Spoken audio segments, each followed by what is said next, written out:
본 내용으로 들어가게 되면 이야기의 출발점은 바로 여기에요. 2022년 4월 22일 월요일 날 글로벌 옵션 지수가 이례적으로 파란 선에 도달하는 현상이 나타나게 됐어요. 이 글로벌 옵션 지수라는 것은 글로벌 금융시장의 하방 변동성이 강화되게 되면 옵션 지수는 파란 선을 향해서 다가가게 되고, 반대로 상방 변동성이 강화되게 되면 붉은색 선으로 다가가게 되죠. 저희 유튜브 채널에 접속하게 되면 접속하자마자 가운데에 플레이되는 이 영상이 2020년 3월 13일에 만든 영상이 되게 돼요. 인터뷰를 한 영상이 되게 돼요. 그때도 이제 이 옵션 지수가 나왔었고, 당시의 글로벌 옵션 지수는 2020년 3월 기간에 이와 같이 글로벌 금융시장에 급락 현상이 나타나게 되면서 이와 같이 파란 선을 돌파하는 현상이 나타나게 됐어요. 근데 그 이후로 단 한 번도 지금까지 옵션 지수가 파란 선을 돌파하는 현상이 나타나지 않게 됐죠. 왜냐? 2020년 3분기서부터 미달러 통화 유통 속도의 침체 현상이 종결된 그 시점서부터 미국의 실물 경제의 개선세가 진행되어져 왔고, 미국 실물 경제의 개선세가 만드는 방향성이 상방이기 때문에 금융시장이 무리하게 하방 변동성을 만들 경우에는 이와 같이 무리한 하방 변동성을 만드는 투자 조직들은 자신의 포지션이 산산조각 나게 되는 위기를 맞이하기 때문에 이 상방의 방향성 속에서는 무리하게 하방 포지션을 무리하게 한 번도 가져간 적이 없고, 이러한 흐름 속에서 매우 이례적으로 4월 22일 월요일 날 옵션 지수가 파란 선까지 다가서는 현상이 나타나게 된 거죠. 그 이후로는 미국의 고물가 현상 때문에 미 연준이 기준금리 인상폭을 늘릴 경우에는 실물 경제의 개선세가 망가질 수가 있고, 이에 따라서 금융시장은 약세 조건에 들어갈 우려가 높아지기 때문이다 라고 주장하는 사람들이 다음 자료를 매우 좋아해요. 자, 미국의 기업 이익이에요. 주식이라는 것은 어떤 말과 같냐면 기업 지분 가치하고 같은 말이에요. 기업의 경영성과가 높아지게 되면 기업 지분 가치가 올라가게 되고 주식 가격이 올라가게 돼요. 주식이라는 건 기업 지분 가치하고 동일한 말이고, 이 기업 지분 가치라는 것은 기업이 벌어들이는 이익에 연동돼서 움직이게 되죠. 자, 그래서 아까 글로벌 옵션 지수에서 봤었던 2020년 03월에 글로벌 옵션 지수가 파란 선을 넘어서, 앞에 그림으로 가볼까요?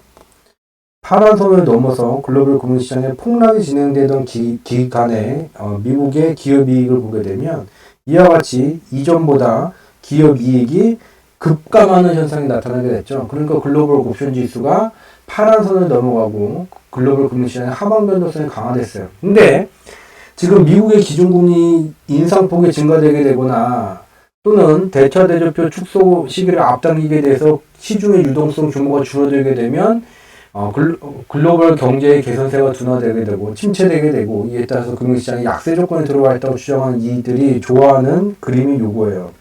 자, 봐라. 최근에 미국의 기업 이익이 이전의 증가세가 이와 같았는데 지금 현저히 둔화되는 현상이 나타나고 있다. 근데 여기에다가 향후에 지금 미 연준이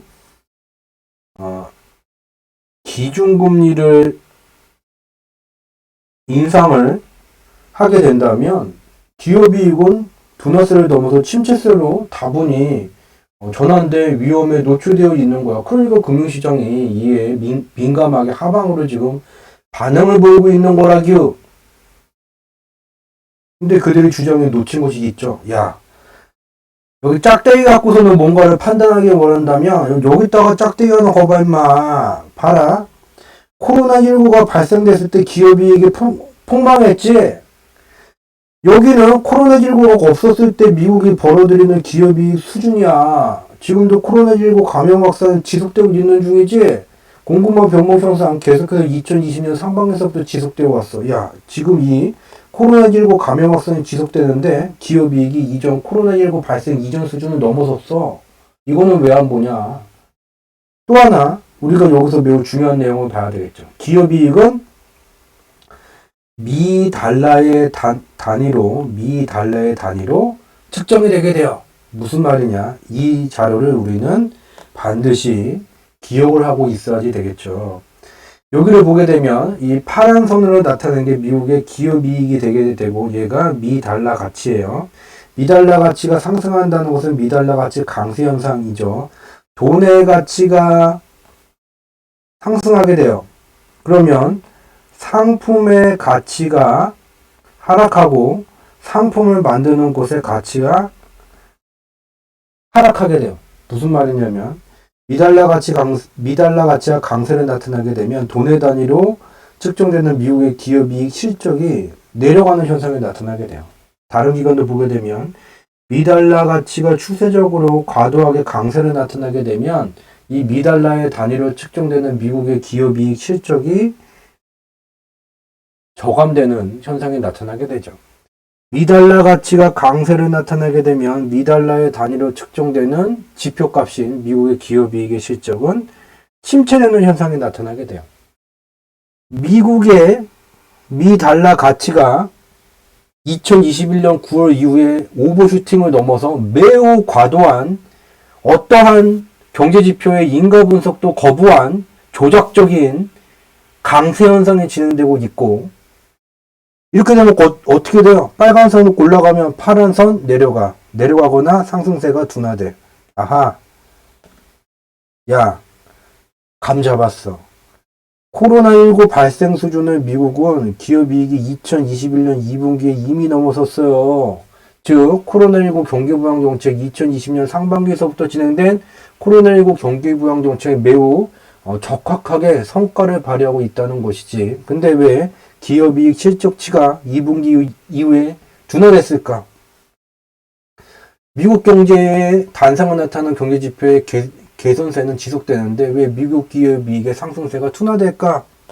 그 원인 중 분명한 하나는 미달러 가치 강세 현상이 일정 기간 진행되게 되면 미달러의 단위로 측정되는 가치가 측정되는 금융상품을 포함한 미국의 기업이익도 상승세가 둔화되거나 침체 현상이 나타난다는 것을 이 경제지표의 인가 분석이 두 눈으로 똑똑히 누구나 다 확인할 수 있는 거짓이 아닌 참인 이야기를 말해주고 있는 것이죠.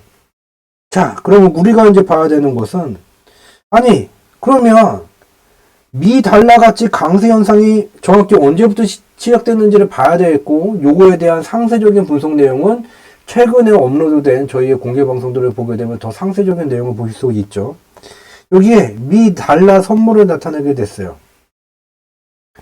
미 달러 선물이 이 빨간색 박스에 2021년 7월을 넘어서게 되면서 진입하면서 오버슈팅 현상, 과도한 상승 현상을 나타내게 됐어요.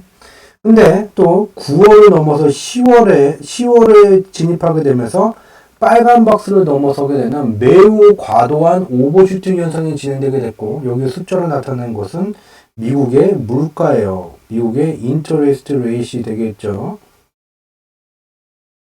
미국의 물가가 6%를 넘어서 급등세가 가속되게 되는 기간에 미달러 선물이 매우 과도한 오버슈팅, 즉 미달러 가치 강세 현상이 매우 과도하게 같은 기간에 진행되어져 왔다는 거죠. 자, 물가가 올라가면 돈의 가치는 내려가게 돼요. 반대로 돈의 가치가 올라가면 물가가 내려가게 되겠죠. 근데 물가가 급등하는데 돈도 급등하네? 말도 안 되는 얘기가 진행되고 있는 것이고 왜 이랬을까? 특히 미 달러의 가치라는 것은 세계에서 유일하게 미달러 가치를 미달러 유동성 공급과 흡수를 통해서 제어할 수 있는 절대 반지를 가진 미국의 중앙은행 미 연준만이 관장할 수 있게 돼요. 선물 시장에서 미달러 선물 갖고 너무 양아치들이 장난을 치게 되면 미 연준이 직접 개입해 왔어요. 근데 이거 봐라, 생 양아치 짓을 하고 있는데 미 연준이 아무런 개입을 하지 않고 있네. 왜? 미국의 물가 급등을 제어하기 위해서 미국의 물가가 5% 수준에 머물던 2021년 7월 전후에 미국은 아무런 미국 물가의 추세적 상승을 제어하기 위한 통화정책을 진행한 바가 없어요. 그들이 한 것이란 유일하게 이와 같이 미달라 가치 상승세, 급등세 실적이 저감될 수 있도록 미달라 선물에 매우 과도한 오버슈팅 현상을 유도를 했거나 관망을 해왔다는 것을 우리는 알 수 있게 되죠. 근데 국가의 정책이라는 것은 국가의 경제의 방향성을 설정하게 돼요. 근데 이 국가의 정책을 만들고 이행하는 쪽에서 자신의 본분을 망각하고, 야, 인사평가, 고가평가, 대중들이 우리를 바라볼 때 그 평가, 인지도 평가, 이곳에 정치적인 것에 너무 연연하게 되면 실물 경제의 단상을 나타나게 되는 이 숫자로 표현된 경제지표의 실적치를 조작하는 현상이 나타나게 돼요. 어떠한 국가를 막론하게 됐건 경제지표의 실적을 집계하는 과정에 오류가 발생되는 뭔가 조작질을 하게 된다면 그 나라 경제는 폭망하게 돼요. 왜냐? 경제지표를 통해서 지금 우리나라 국가 경제가 내가 만든 정책에 유도되어서 잘 진행이 되고 있는 것인지 아니면 잘 못 되고 있는 것인지 그것을 판단할 수 있는 것이 이 지표인데, 이 지표값을 왜곡하게 됨으로써 한쪽에서는 르네상스 시절 제2의 한강의 기적을 만들고 있는 중이고 성과가 나온다고 말하지만 동시대를 살아가고 있는 많은 사람들은 그와 같은 생각을 전혀 공감할 수가 없게 되죠. 이 경제지표 통계값을 봐라! 내가 얼마나 위대한 사람인가? 아무도 거기에 동조하지를 않아요. 또한 경제지표의 인과분석을 하게 되면 그것이 완벽한 조작질이라는 것을 직접 눈으로 확인할 수 있도록 증명해 줄 수도 있어요. 그와 같은 일이 미국에서도 똑같이 지금 벌어지고 있는 것이죠. 여기는 아무것도 하지를 않은 거죠. 미국의 물가 급등세를 제어해야 된 골든타임에 아무것도 하지 않고 내뱉는 말이라곤 최근 물가의 급등세는 일시적인 현상입니다. 미국의 코로나19 감염 확산 때문에 원하는 곳에 상품이 제때 공급되지 못하는 공급망 병목 현상 때문에 발생된 일시적 현상입니다.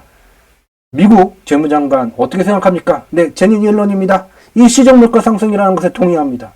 지금 와서 땅을 치고 후회한다. 경제학의 석학이라는 사람들, 미국에 전 세계에 영향을 미치게 되는 미 달러의 유동성 증감을 관장하는 곳에서 그 막대한 책임을 가진 곳에서 아무것도 하지 않은 자신들의 원인에 대한 결과를 받기가 싫은 거죠. 미국 물가의 급등 감도를 떨어뜨리기 위해서 미 달러 선물의 매우 과도한 오버쇼팅 현상을 지금까지도 계속 만들고 있는 것이죠. 근데 경제지표 값을 이렇게 조작하게 되게 되면 미국 경제의 단상을 제대로 반영해주는 경제지표가 사라지게 된 거고, 지금 미국 경제가 어떠한 모습인지 제대로 알지를 못하게 돼요. 이에 따라서 잘못된 지표를 가지고 내가 만든 정책 굉장히 잘 되고 있다. 제2의 한강의 기적을 만들었고 내가 만든 정책에 맞고 여기에 반대하는 건 다 잘못됐다. 이 지표를 봐라. 그와 같은 외골수에 빠지게 되는 거죠. 자, 미달러 선물, 분명히 미달러 가치는 2021년 7월 미국의 물가가 5% 전후에 머물 때, 그때가 보유자산 매입 규모만 줄였더라도 이와 같은 급등세가 나타나지 않도록 하는 매우 투입되는 노력 대비 성과가 큰 골든 타이밍이었어요. 그것을 놓치게 되게 됐고, 그 뒤에 미 연준이 한 짓이라는 것은 아무것도 하지를 않고 미달러 선물을 지속해서 강세로 만들었죠. 좀 있으면은 공급이 늘어나게 되면 물가의 급등세가 꺾이게 되겠지. 그때까지는 이거 조작질을 하면서 버티면 되겠지. 미국의 기업이익이라는 실적, 그리고 대부분의 금융상품들, 미 달러의 단위로 가치가 측정되는 상품들의 상승세가 둔화되거나 침체되는 현상, 금융시장은 이 시기서부터 지속해서 침체세가 강화되어져 왔죠.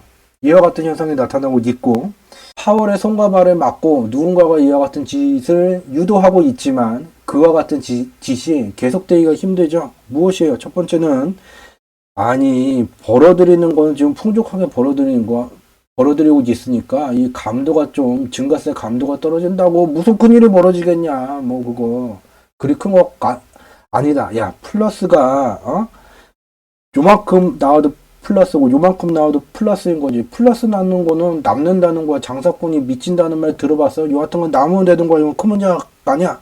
자, 그럼 마이너스 되는 걸 봐야 되겠죠. 미국의 무역 수주예요. 자, 다시 돌아가면 미달러 선물이 이 빨간 박스에 들어오게 된 2021년 7월에서부터 미달러 선물은 이 붉은 박스에 들어서게 되면서 미달러 가치 강세의 오버슈팅 현상이 시작됐어요.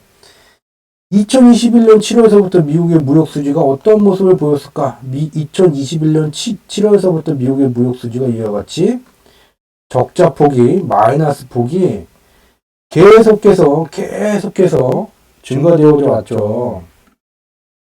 아까 미국의 기업 이익이 코로나19 발생 수준보다 더 많이 남는 상황 속에서 상승 감도가 떨어졌을 뿐 미달러 가치에 매우 과도한 오버슈팅 현상이 별 미국 경제에 악영향을 미친 거는 아니지 않냐라고 주장하는 사람들은 지금 마이너스 값이 폭발적으로 증가되고 있는 것을 급증하고 있는 것을 볼 수가 있죠. 언제서부터? 2021년 7월 미국의 물가가 5%에 머물 때 보유자산 매입을 줄임으로써 매우 간단하게 미국 물가의 급등세를 제어할 수 있는 골든 타이밍을 놓치고 아무런 통화정책적 대응을 하지 않은 채 미달러 가치만 매우 과도한 오버슈팅을 만드는 과정 속에서 미국의 빚은 물건을 거래를 물물 교환을 하면 할수록 기간이 누적될수록 적자폭이 눈덩이처럼 불어나고 있는 거예요.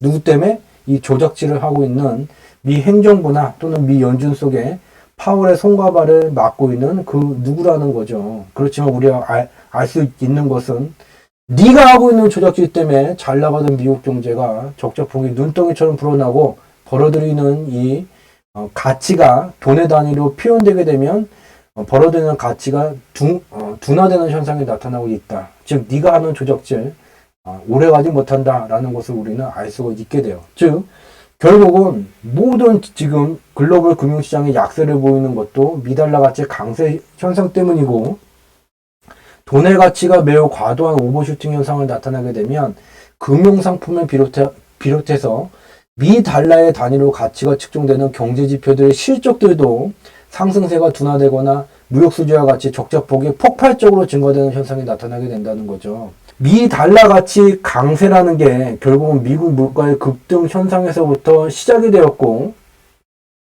미국의 중앙은행은 아무것도 하지 않은 채 2022년 3월 전까지 아무것도 하지 않은 채 이를 방관하고 오히려 미국 물가 실적의 급등세를 저감시키기 위해서 미달러 가치 강세를 그대로 유도해 왔던 거죠. 그에 따라서 미국 경제의 실적을 나타내는 플러스 값도 줄어들고 마이너스 값은 더 증폭되는 악 영향이 만들어지고 있다는 거죠. 근데 매우 다행이게도 지금 이게 공개방송이기 때문에 전체를 다 공유할 수는 없게 되지만 천우신조죠. 하늘이 도왔기에 미국은 그러함에도 불구하고 미국의 기업 이익이 매우 강하게 증가될 조건에 들어와 있죠.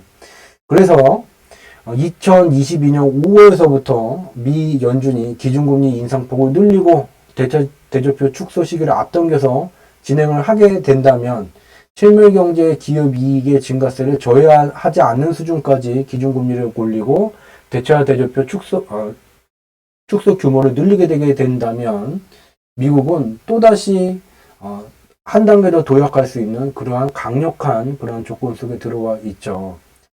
그래서 S&P 500 이와 같이 미 달러의 단위로 가치가 측정되는 금융상품들도 아까 봤었던 미국의 기업 이익의 증가세가 둔화되기 시작한 동일한 시기 2021년 7월 이후에 이와 같이 증가세가 상승세가 둔화되는 현상이 나타나게 되면서 여기에 수명주기에 붉은색 선으로 나타낸 경유지, 역사적 평균 속도를 의미하는 경유지에 지금 조정을 받으면서 머물고 있는 중이에요. 그리고 특히 이제 S&P 500의 수명주기를 보게 되면 제일 밑에서부터 태동기, 성장기, 성숙기, 쇠퇴기로 구성이 되게 되고 태동기를 넘어서게 되면 쇠퇴기까지의 상승생애가 진행이 되게 되고 쇠퇴기에 도착하게 되면 새로운 생애를 만들기 위해서 출발했었던 태동기로 귀향하는 불교의 윤회 과정이 진행이 되게 돼요. 이와 같은 과정 속에서 이 검정색 화살표로 나타낸 바와 같이 1차 상승이 진행되게 됐고 그 다음에 휴지기가 진행되게 됐고 지금은 2차 상승 생애 주기 중에서 역사적 평균 속도까지 지금 진척이 된 거죠. 그렇기 때문에 아직 가야 될 길이 많이 남았고 현대자리 부근 내에서는 강력한 지지가 나타나게 되는 자리라는 것을 우리는 확인해 볼 수 있게 되고, 그리고 기술주 중심의 나스닥도 보게 되면 그간의 나스닥의 급한 폭락 현상이 진행되게 되면서 나스닥의 1차 상승생의 이후 휴지기의 기간이 단축되는 현상이 나타나게 되면서 나스닥도 수명주기상에서 역사적 평균 속도를 의미하는 지금 경유지까지 와 있는 것을, 대형주와 나스닥 모두 자기의 수명주기상에서 역사적 평균 속도 수준까지 내려와 있는 것을 확인해 볼 수가 있게 되죠.